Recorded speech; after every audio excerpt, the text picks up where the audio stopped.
Okay, in this demo video we're going to show how to do model soundings on Weather Nerds. So I'll go to the numerical model page, it pulls up the GFS.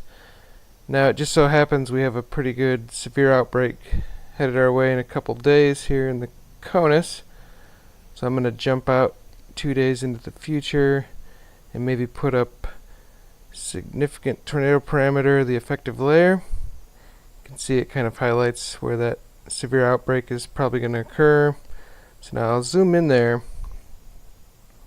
and then maybe even zoom in again so we can get in and look at diagnose some of this.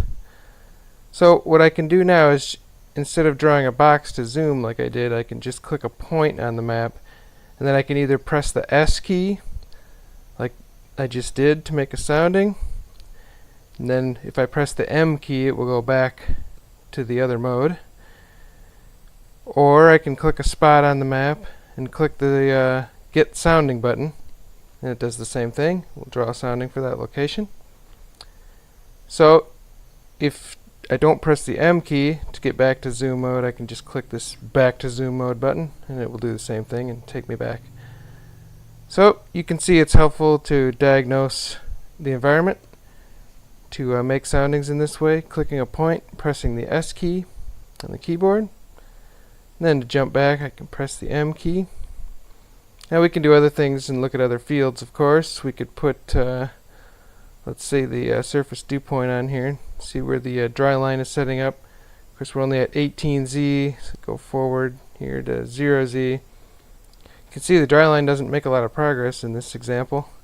You can actually zoom out and it'll go back to the CONUS. We can make sure we get up to that warm front, and then maybe go ahead and overlay shear, go with the effective shear. So now we can kind of see where the moisture and the shear are overlaid better.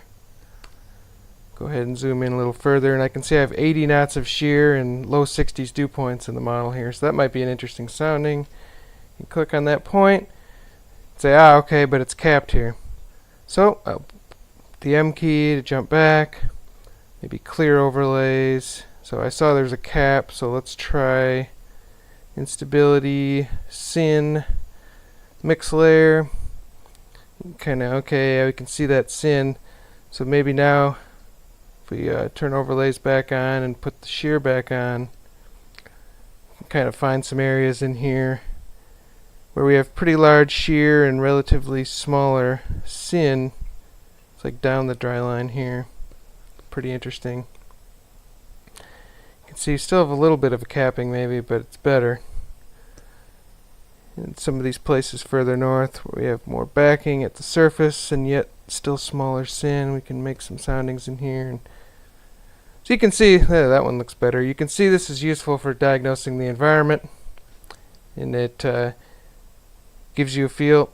The combination of being able to zoom in and then make point soundings is a nice tool.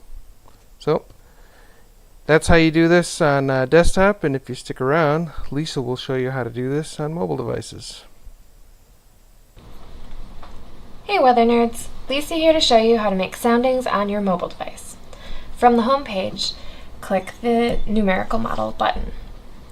It defaults to the GFS US continental map, so I'm going to pick a spot to zoom in on since this is a pretty large area.